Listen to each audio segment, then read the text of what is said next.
O tema nosso aqui é doxologia e teologia, e eu poderia resumir a palestra numa única sentença. O Gerd Berkouwer, um teólogo reformado holandês, ele começava suas aulas dizendo que todo teólogo começa e termina suas obras com louvor ou com adoração.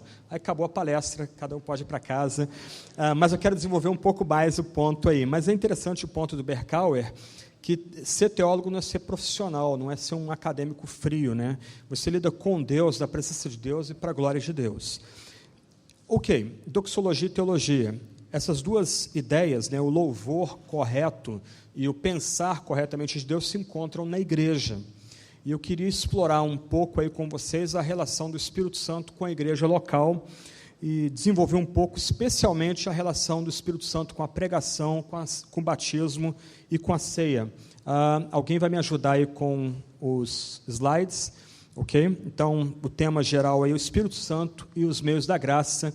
Eu já vou explicar o que vem a ser essa expressão, os meios da graça, para quem ainda não tem aí uma ideia sobre o que vem a ser esse ponto aí.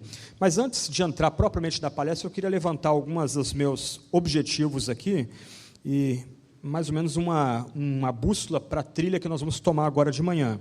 Em primeiro lugar, eu queria enfatizar o que é chamado de marcas da igreja verdadeira, aquelas marcas que caracterizam a igreja verdadeira.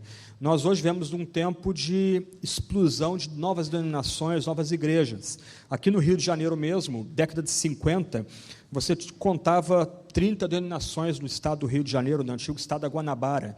No ano de 2000, você chega a 6.000 denominações diferentes no estado do Rio de Janeiro. A pergunta é: como distinguir a igreja verdadeira? Então, eu quero elaborar um pouco a ideia das marcas que caracterizam uma igreja verdadeira. Um segundo ponto que eu quero desenvolver hoje de manhã com vocês é recuperar o valor do ensino da reforma sobre os meios da graça, que eu já vou explicar o que vem a ser, rejeitando dimensões individualistas e subjetivas de espiritualidade. Espiritualidade virou um jargão para falar da busca pelo sagrado, da busca pelo divino, da busca de Deus. A gente não precisa descartar a palavra, a gente pode incorporar a palavra em nosso vocabulário cristão. Isso já tem sido feito por James Houston, por exemplo, Eugene Peterson, mas qual seria o real teor da espiritualidade bíblica?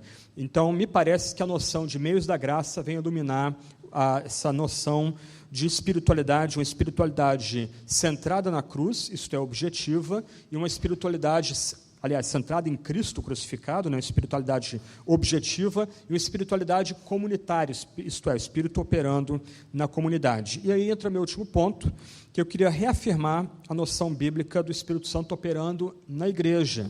E aqui a gente tem que sempre lembrar que a igreja é coletivo, não há cristão solitário no Novo Testamento.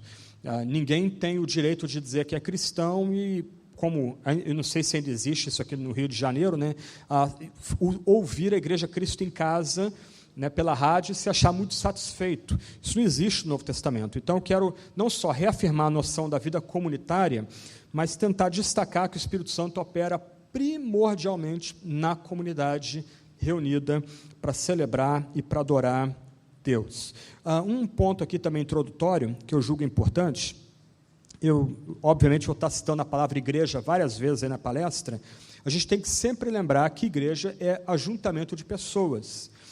O significado mais básico da palavra eclésia são pessoas sendo chamadas para constituir uma comunidade ou um grupo. A palavra igreja no Novo Testamento nunca é empregada para falar, por exemplo, da sociedade cristã. Você pega livros de John Stott, ele confunde muitas vezes o significado da igreja com o significado de cristandade, ou sociedade cristã. Igreja não é sociedade cristã, a igreja não é templo. A gente pode diminuir essa estrutura, a gente pode entrar na igreja gótica e, como é bonito aquilo ali, mas o templo não é igreja, a denominação também não é igreja. Igreja é um ajuntamento de pessoas. O ponto, e eu vou elaborar isso agora no primeiro momento, é o que caracteriza esse ajuntamento de pessoas como igreja, uma igreja genuína. Como reconhecer uma igreja verdadeira? Se alguém, um irmão querido, irmã querida, vai se mudar da sua comunidade, quais são os critérios que você ofereceria para essa pessoa para ela buscar uma igreja verdadeira em outra cidade, em outro país. Há 20 anos atrás, você poderia dizer, olha, procura a igreja presbiteriana, procura a igreja batista, há uma boa Assembleia de Deus naquela cidade. Hoje, não mais. Hoje, talvez justamente o contrário, talvez uma igreja com o nome pentecostal seja mais bíblica do que a igreja batista, ou talvez até mesmo do que a igreja presbiteriana. Quais são os critérios objetivos que, em primeiro lugar, a gente pode destacar para caracterizar uma igreja verdadeira? Nós estamos aí celebrando 497 anos da Reforma Protestante, e essa foi a preocupação dos reformados. O que caracteriza uma igreja verdadeira? Como encontrar uma igreja verdadeira? Deus fala na Escritura, a salvação é pela graça. Obrigado. E há uma igreja verdadeira, há uma comunidade que pode ser chamada de igreja de verdade, uma igreja de fato.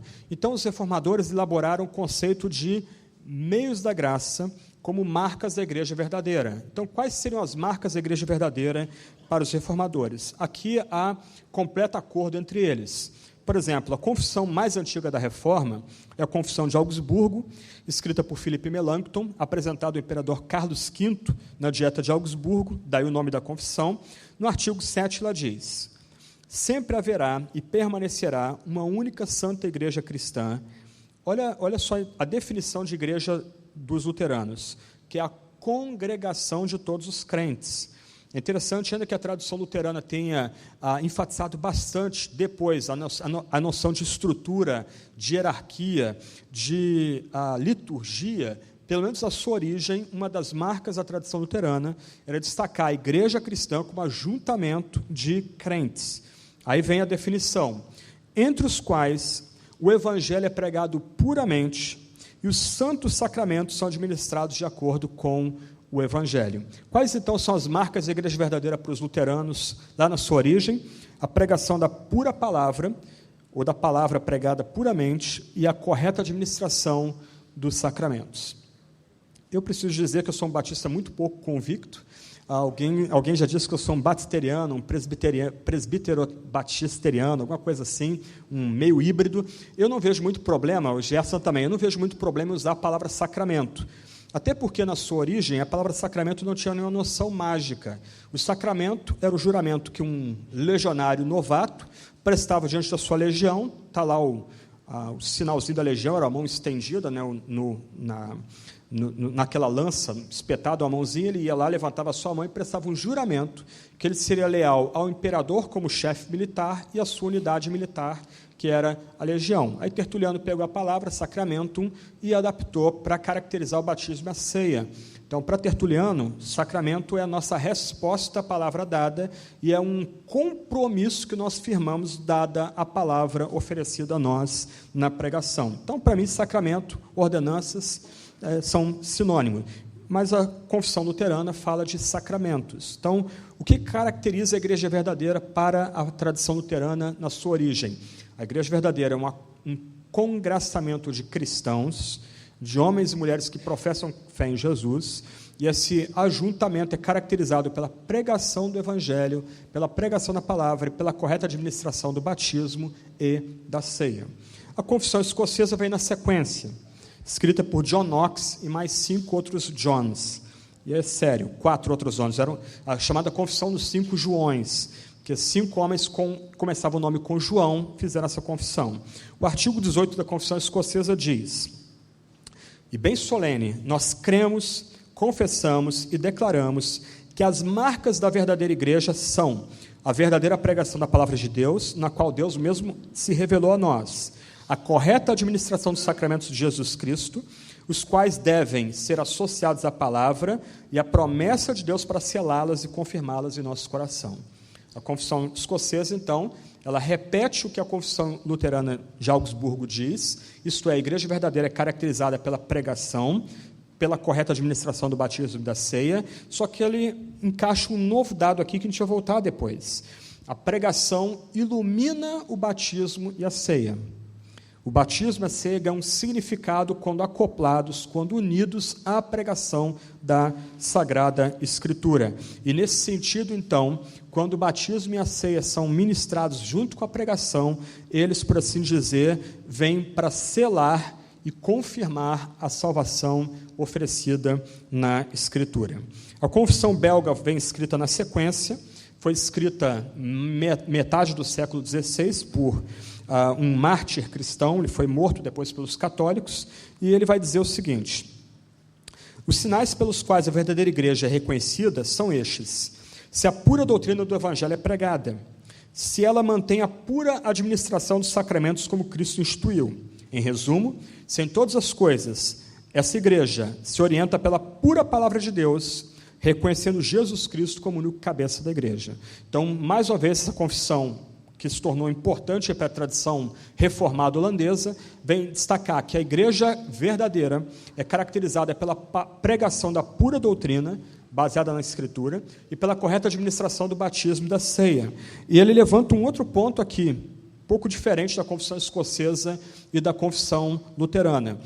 Quando a palavra de Deus é pregada verdadeiramente, e quando o batismo e a ceia são corretamente administrados, Cristo, por assim dizer, é materializado perante a comunidade. Nós vamos voltar a isso daqui a pouco, mas o centro da Sagrada Escritura é o próprio Jesus Cristo. Cristo é aquele que repousa no centro da palavra de Deus. Aliás, Cristo mesmo é o Verbo eterno, é a palavra eterna de Deus. Nós somos batizados em nome de Cristo, e na ceia somos alimentados por Cristo. Então, uma igreja é verdadeira na medida que ela prioriza a pregação, destaca o batismo e a ceia, ou administra corretamente o batismo e a ceia. E quando essas três marcas são, por assim dizer, honradas no ajuntamento do povo de Deus, Cristo, por assim dizer, está presente ali naquela comunidade. Nota que até o momento, essas confissões históricas, que ainda hoje guiam a comunidade, não falam nada de templo, não falam nada de denominação, não falam nada da influência da igreja na sociedade. A preocupação delas é caracterizar o que é igreja, o que é ajuntamento solene de fato. O Catecismo de Heidelberg, que é usado pelos holandeses junto com a confissão belga, ele diz o seguinte na pergunta 65: visto que somente a fé nos torna participantes de Cristo e de todos os seus benefícios, de onde vem essa fé? Essa é uma questão importante para a gente. A teologia da prosperidade fala demais da fé. Você liga os pregadores de prosperidade de televisão, todos eles falam da fé, muito poder, pouca fé, pouco poder, essas bobajadas que você ouve, o linguajar fácil e simplório presente no nosso meio. Mas de onde vem a fé salvadora? O Catecismo responde: ela vem do Espírito Santo, que produz fé no nosso coração por meio da pregação do Evangelho e a confirma pelo uso dos sacramentos. Bem interessante. O Catecismo de Heidelberg agora destaca um outro ponto, um pouco diferente dos outros documentos confessionais.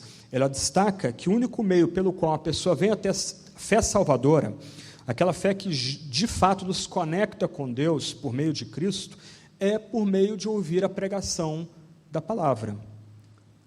A palavra é unida ao Espírito, e por meio dessa união do Espírito com a palavra, fé é operada no coração dos pecadores. E como essa fé é confirmada? É confirmada por meio, e aqui o Catecismo destaca uma novidade para a gente aqui, essa fé é confirmada por meio do Espírito operando no batismo e na ceia. E aqui fica um pouco estranho, principalmente para os meus irmãos batistas. A gente está acostumado a falar da ceia e do batismo como memória. Será que é isso mesmo? Será que a ceia e o batismo são apenas um memorial ou há algum plus, alguma coisa a mais aí operando na ceia e no batismo, ou no batismo e na ceia? Vamos tentar ver isso mais para frente. Então, o Catecismo de Heidelberg unindo os meios da graça à obra e à pessoa bendita do Espírito Santo. O breve catecismo, ele vai dizer o seguinte: os meios exteriores ordinários pelos quais Cristo nos comunica as bênçãos da redenção são as suas ordenanças, e essa é a palavra que o catecismo usa, especialmente a palavra, os sacramentos e oração, os quais todos se tornam eficazes aos eleitos para a salvação. O breve catecismo de Westminster talvez seja o documento de catequese mais elaborado que os reformados têm. Ele é de uma época madura da tradição reformada, especialmente na Inglaterra, no século XVII, metade do século XVII, e o catecismo condensa aí a ação de Cristo por meio da pregação e do batismo e da ceia, e também da oração, aqui acrescentado ao que não foi coberto nos outros documentos.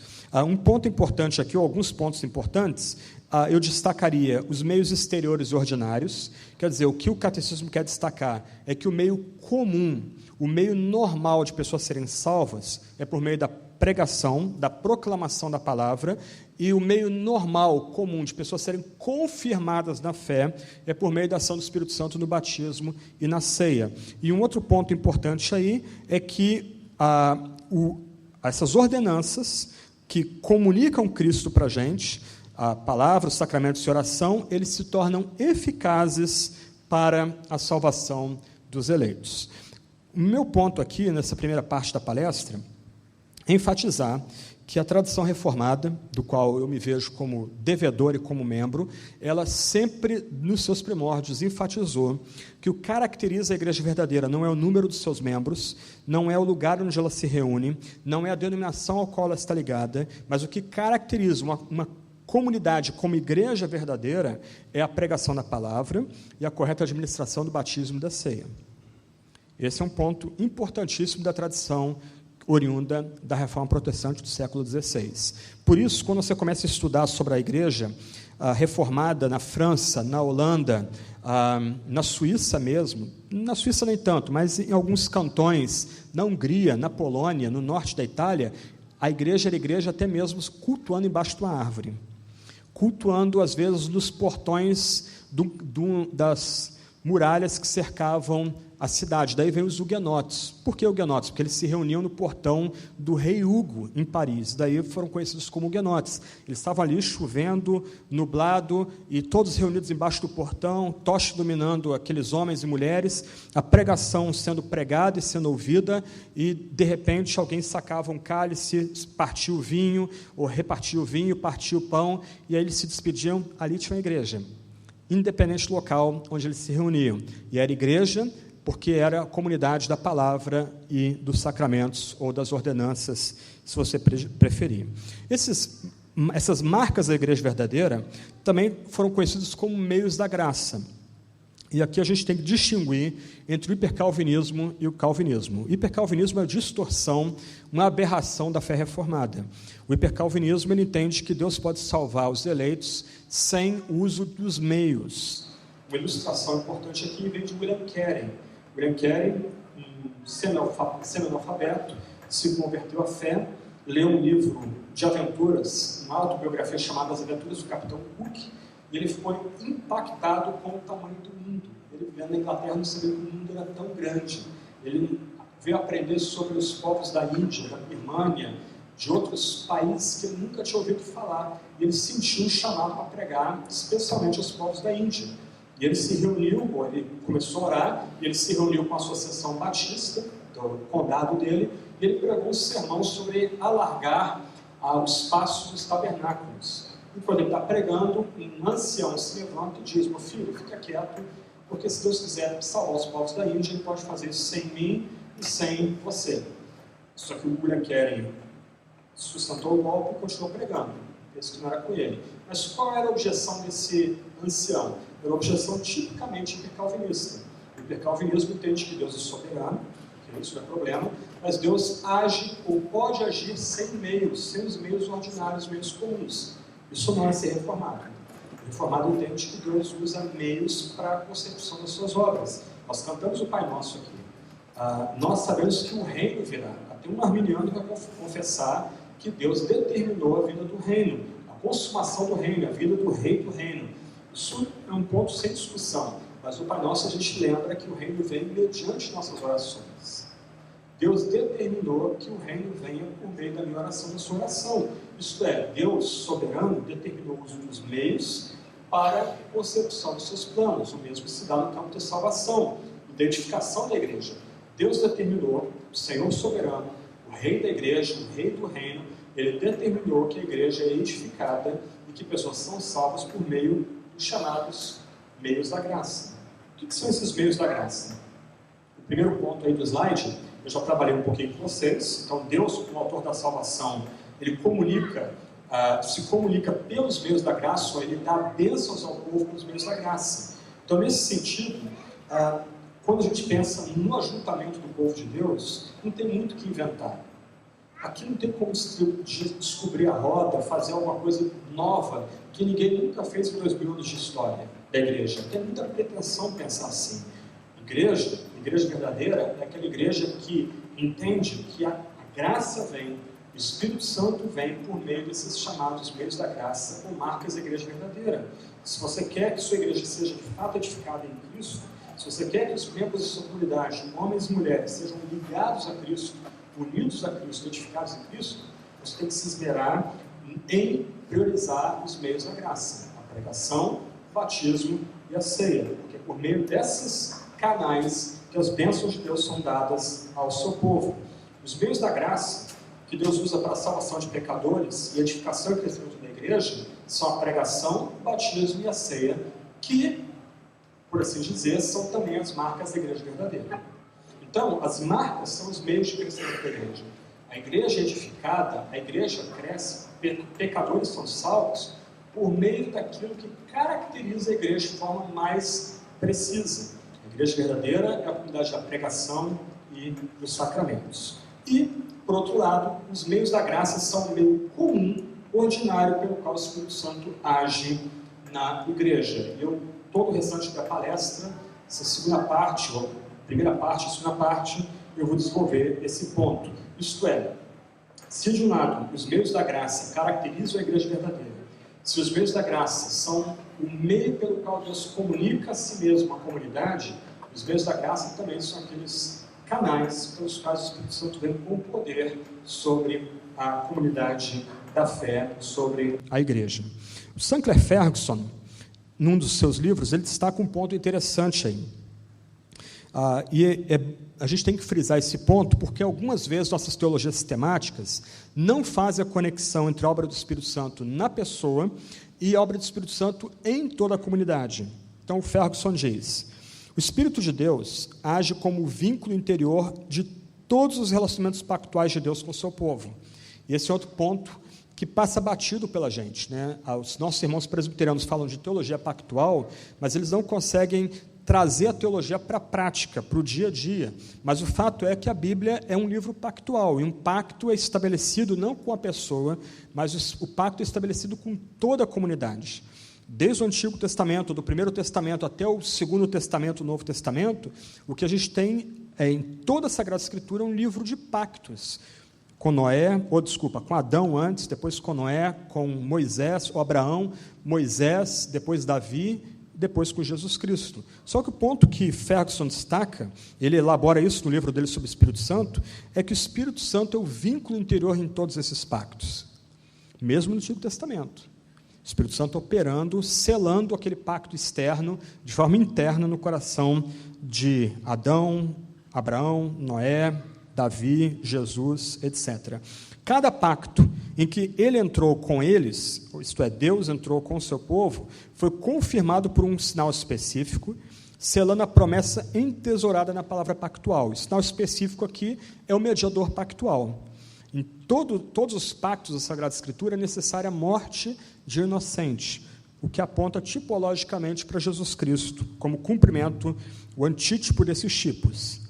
Esses simbolizam a promessa pactual e funcionam como sinais físicos que a confirmam para a fé. Então, nosso Senhor Jesus Cristo agora, na nova aliança, é o sinal externo do pacto que Deus estabeleceu para a gente. E Cristo é colocado diante de nós, semana após semana, por meio da pregação, do batismo e da ceia, e quando o Espírito Santo opera por meio da pregação, do batismo e da ceia, o nosso coração é confirmado e homens e mulheres são salvos em nossa comunidade. Então, esse é o segundo ponto da palestra, o que vem a ser meios da graça. Então, primeiro ponto, a igreja verdadeira é caracterizada pela pregação na pura palavra de Deus e pela correta administração do batismo e da ceia. Essas marcas da igreja verdadeira vêm a ser os chamados meios da graça, você encontra nas teologias sistemáticas, especialmente reformadas, isto é, aqueles canais, aqueles meios que Deus escolheu para se dar a homens e mulheres semana após semana. Então, eu queria desenvolver agora o ponto 3 do meu slide sobre os meios da graça. Eu queria mostrar no Novo Testamento especialmente, como é que o Espírito Santo, ou a ligação, melhor dizendo, do Espírito Santo com a pregação, com o batismo e com a ceia. Então vamos lá, ponto 3 aí. Eu não vou ter como investigar e ler todos esses versos bíblicos, eu vou citar só alguns aí de passagem. Depois o Jay pode passar o slide para vocês da palestra, se vocês quiserem, vocês podem tirar foto aí para examinar depois. Eu recomendaria que vocês depois dessem uma lida nesses textos bíblicos, mas, por exemplo, Mateus 10, 19 e 20, e Lucas 12, 11 e 12, são textos aí missionários. Eles lembram que quando nós tivermos que falar na presença de reis e príncipes e autoridades, não seremos nós que falaremos, mas é o Espírito Santo que falará por nosso meio. Então, o Novo Testamento começa a destacar que o Espírito Santo é absolutamente essencial à pregação. E aqui, a gente tem que lembrar do livro do Jacques Ellul, A Palavra Humilhada. Nós vivemos numa era diferente, é a era da imagem. A imagem já é uma abstração, a imagem já é uma interpretação, a imagem não exige das pessoas uma interação, a gente recebe a imagem passivamente. Só que se a gente for fiel à Sagrada Escritura, domingo após domingo a gente tem que pregar o texto bíblico. Domingo após domingo a gente fica diante de homens e mulheres para expor a palavra sagrada. Como, por assim dizer, entre aspas, a gente compete com uma sociedade saturada e viciada na imagem. E lembra, esse era um dos combates da Reforma Protestante, a destruição dos ídolos. Não porque os protestantes não gostassem de arte. Rembrandt era reformado, batizado da Igreja Reformada, o filhinho dele foi batizado na Igreja Reformada holandesa. Os protestantes, especialmente a tradição reformada, atacou a arte, não pela arte, mas porque a imagem estava sendo colocada no lugar da palavra sagrada. Então, me parece que a forma de nós ressaltarmos a centralidade da palavra é invocando e dependendo da ação do Espírito Santo enquanto nós pregamos. Obviamente, eu não vou falar aqui de tempo da pregação, isso aí fica para outra oportunidade, varia muito do contexto da sua igreja, varia muito do povo que você ministra, não é o ponto aqui, mas o ponto é, nós precisamos depender do Espírito na pregação. Eu vou voltar a essa questão já já. Atos 1:8 e depois Atos 2:14 a 32 são textos importantes. Atos 1:8, a expectativa da vinda do Espírito Santo com poder. É dito que os discípulos e apóstolos têm que ficar em Jerusalém até que o Espírito venha com poder. E quando o Espírito vem com poder, o que Pedro e os 11 fazem? Pregam. E pregam sem teatro, sem serem mirabolantes, sem enfeitar o que não precisa ser enfeitado. Se você ler depois Atos 2:14 a 32, eles simplesmente citam o texto bíblico e explicam o texto bíblico. Cita o texto bíblico e explica o texto bíblico. Porque eles estão cheios do Espírito, porque o Espírito é com eles, eles não concluem o sermão. Lê a passagem, eu estou usando a NVI aqui, mas pega uma NVI, uma nova tradução da linguagem de hoje, ou mesmo mensagem do Peterson, lê em voz alta a passagem, tenta dar as entonações, o sermão é cortado ao meio. O que nós devemos fazer agora? Por que isso acontece? Porque o Espírito Santo foi unido à pregação. 1 Coríntios 2, 4 e 5, 14 e 16, mesmo ponto, Paulo chega a Corinto com poder do Espírito, a pregação dele vem com o poder do Espírito, ele é ungido com o poder do Espírito Santo. Versos 14 e 15, 16 do capítulo 2, vão lembrar que somente aqueles que são tocados pelo Espírito entendem aquilo que é espiritual dado da Sagrada Escritura. Então, já que a conversão não é obra humana, não é uma questão de persuasão, de carisma, mas é uma questão de obra do Espírito Santo, Paulo tem que estar cheio do Espírito, a pregação dele tem que estar carregada do Espírito Santo, para que os olhos dos pecadores sejam abertos, os ouvidos sejam destampados, o coração seja enternecido e as pessoas abracem a palavra sagrada, a palavra como é pregada. 2 Coríntios 3, 6 e 8, a Almeida Revista Atualizada comete um errinho ali de grafia, na minha opinião. Eles vão grafar letra versus espírito, espírito grafado com minúscula. Na verdade, não faz sentido o espírito ali ser meramente espírito humano. O que Paulo está contrapondo ali é simplesmente uma obra externa, um conhecimento externo da mera letra e uma obra interna do Espírito Santo, que vem do Espírito Santo. Então, Paulo vai lembrar que a pregação dele não foi uma pregação da letra meramente, mas foi uma pregação no Espírito Santo, por isso a palavra foi gravada no coração dos crentes de Corinto. O contexto aqui é muito importante, porque em 1 Coríntios 5, Paulo chama a atenção da igreja por tolerar um rapaz tendo um relacionamento sexual com sua mãe ou com sua madrasta. A linguagem grega ali é ambígua, e me parece que ela tem que ser ambígua mesmo, dado o escândalo do negócio ali. E quando você vai para 1 Coríntios capítulo 2, 2 Coríntios capítulo 2, o jovem se arrependeu e se quebrantou. Por que isso acontece? Ele foi recebido com alegria pela igreja, esse é outro ponto. Por que isso acontece? Porque a pregação de Paulo chegou aos crentes em Corinto, aos homens em Corinto, por meio do Espírito Santo. Só um parênteses, uma curiosidade, é a única igreja cosmopolita do Novo Testamento. Okay? As outras igrejas geralmente são igrejas pobres, igrejas simples, como Filipos, as igrejas da Galácia. A única igreja, por assim dizer, de classe média alta, classe alta, em todo o Novo Testamento, é a igreja de Corinto. Se você notar, os problemas que eles enfrentam ali são bem típicos dessa camada social. 1 Tessalonicenses 1, 5 e depois 7, Paulo vai se alegrar com os crentes tessalonicenses, porque com fervor eles abraçaram a palavra de Deus, porque ela chegou em poder e no Espírito Santo. 1 Pedro 1, 22, 23, nós somos lembrados que somos regenerados, não pela palavra que é corruptível, mas pela palavra que permanece, a palavra que nos foi pregada, ela que nos foi evangelizada. Qual é o meu ponto aqui? 3 questões aí no slide seguinte aí. Pode avançar mais um pouquinho aí. Primeiro, a eficácia da pregação depende da ação do Espírito Santo na preparação e entrega do sermão. Quanto tempo você vai levar para preparar o seu sermão? Isso é uma questão sua, pessoal, uma questão de disciplina. Talvez você leve 4 horas, outras 10 horas para preparar o sermão, para pregar na igreja. Mas, gente, o ponto é, desde o momento que você selecionou o texto para pregar, na medida que você começa a ler comentários léxicos, analíticos, na medida que você começa a pensar nas aplicações, tudo tem que ser feito com súplica e com intercessão. E com ação de graças também, na medida que você começa a descobrir algumas pepitas dentro do texto bíblico.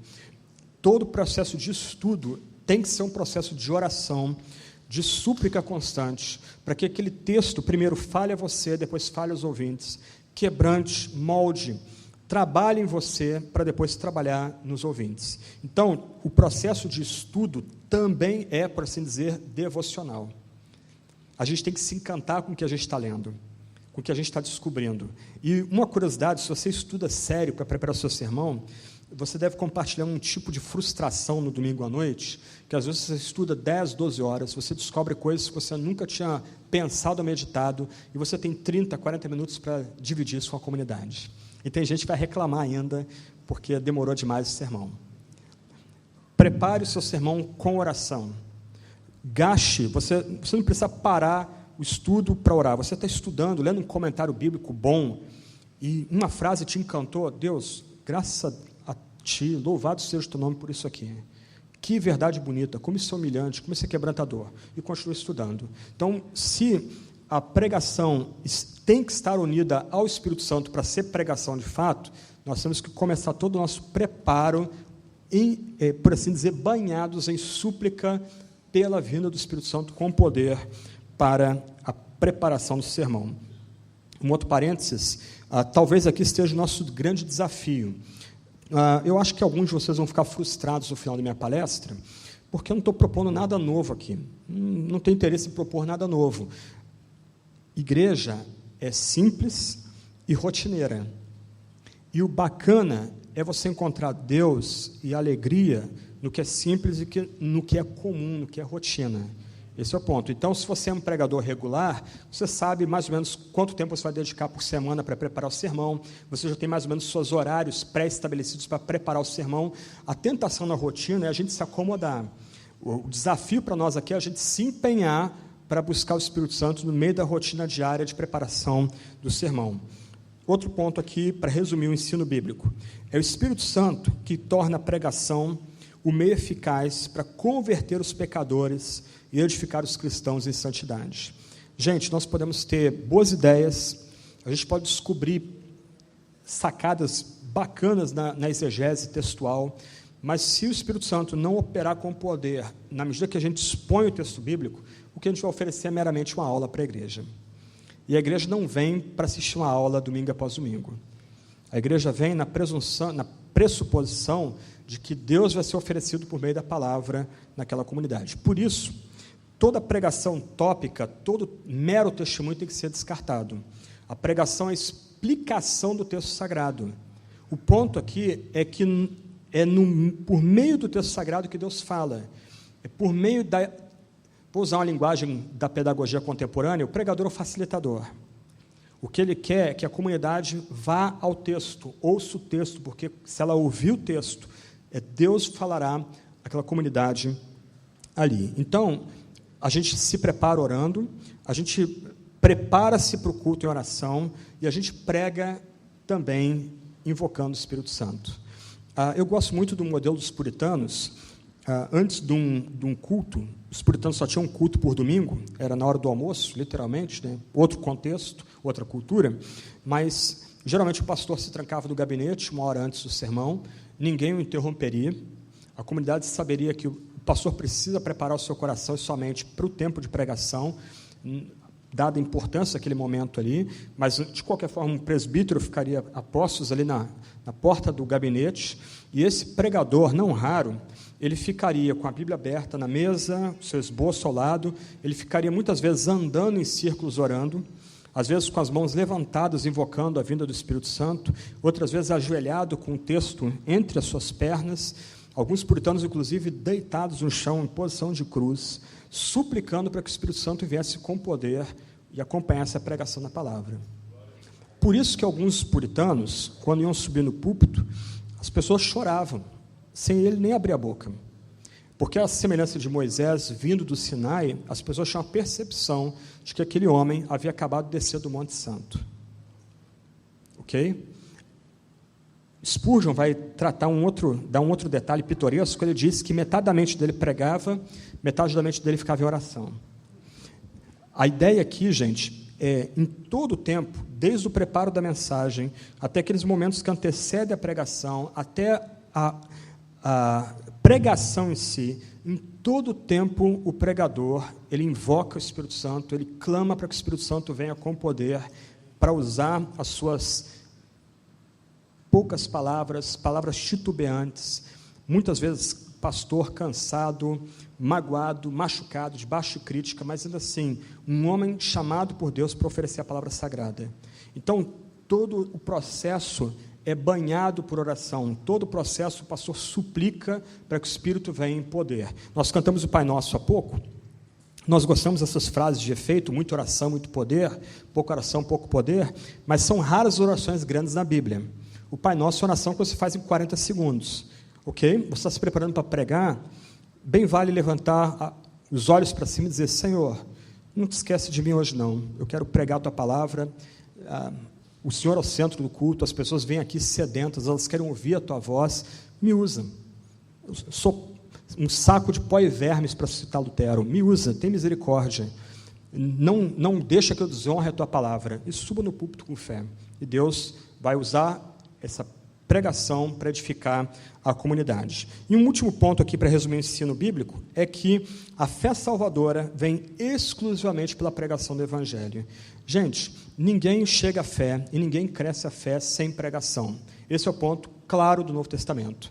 Ok, agora eu vi lá atrás obrigado, 2 minutos para terminar esse primeiro bloco aqui. Esse é o ensino claro do Novo Testamento. Ninguém chega à fé sem palavra. Ok? Romanos 9, todo mundo gosta, Paulo debate predestinação, eleição, Esaú, Jacó, Faraó, etc. e tal, só que a gente não pode parar em Romanos 9. Romanos 10, Paulo vai lembrar que a pregação é o meio pelo qual o eleito chega à fé. A fé vem pelo ouvir a palavra de Cristo. Lutero dizia que o único órgão ativo no ser humano eram os ouvidos. Tudo mais ele era passivo, ele recebe. Eu quero destacar esse ponto no final, né? Na pregação, nós estamos assentados, nós recebemos a palavra sagrada, a gente não faz nada. A gente ouve, aplica a mente, a imaginação, mas nós recebemos a palavra sagrada. A fé vem pelo ouvir a palavra. Você quer uma igreja que cresça na fé de fato? Você quer que meninos se tornem homens e mulheres em Cristo de fato?